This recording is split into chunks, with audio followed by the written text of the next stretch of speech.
বিরোধী সরকার গঠন হয়েছে, কিন্তু জাতীয়করণের যে বৈষম্য সেটি কিন্তু এ পর্যন্ত বর্তমান যে বৈষম্য বিরোধী সরকার তারা কোনো পদক্ষেপ নেয়নি।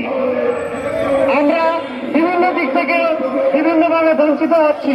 সরকারি যারা প্রতিষ্ঠান রয়েছে তারা শতভাগ উৎসব ভাতা পাচ্ছে, আর সেই ক্ষেত্রে আমরা পাচ্ছি মাত্র 25% উৎসব ভাতা।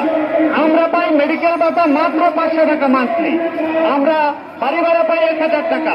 এগুলা নামমাত্র। আমাদেরকে সরকারি যেরকম উৎসব ভাতা, মেডিকেল ভাতা এবং বাড়ি ভাড়া পায়, আমরাও বর্তমানে এখন বৈষম্য বিরোধী সরকারের কাছে আমাদের এই বৈষম্যগুলা দূরীকরণ করে আমাদের এমপিভুক্ত শিক্ষা প্রতিষ্ঠানগুলোকে জাতীয়করণের দাবি আমরা এই বৈষম্য বিরোধী সরকারের কাছে করছি। এই বৈষম্য বিরোধী সরকার বৈষম্য বিরোধী আন্দোলনের মাধ্যমে ক্ষমতায় এসেছে, কিন্তু তারা যদি কোনো গঠনমূলক পদক্ষেপ না নেয় বৈষম্য দূরকরণের লক্ষ্যে, তাহলে জাতি কিন্তু পরিপূর্ণভাবে যে বৈষম্য দূরকরণের যে উদ্দেশ্য সেটি জাতি কিন্তু দেখবে না।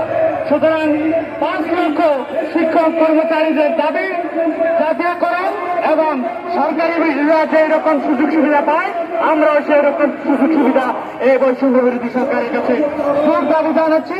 তারা যেন অবিলম্বে আমাদের এই দাবিগুলো মেনে নেয়, তাদের প্রতি আমরা অনুরোধ জানাচ্ছি। ধন্যবাদ সবাইকে যারা কষ্ট করে আমাদের এই আন্দোলনকে সফল করতেছে। আপনারা দেখছেন দৈনিক গণকণ্ঠ, সবার কথা বলে।